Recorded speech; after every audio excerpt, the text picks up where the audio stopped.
My mother name is Vailakshmi Harita.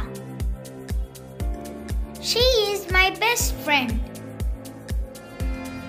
She get up early in the morning. She is a homemaker. She has a kind nature. She eats simple food. She cooks very well for us.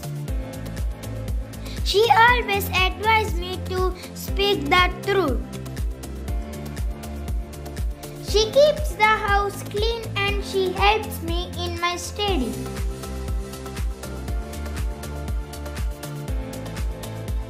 She is a very hardworking woman and I love my mother very much.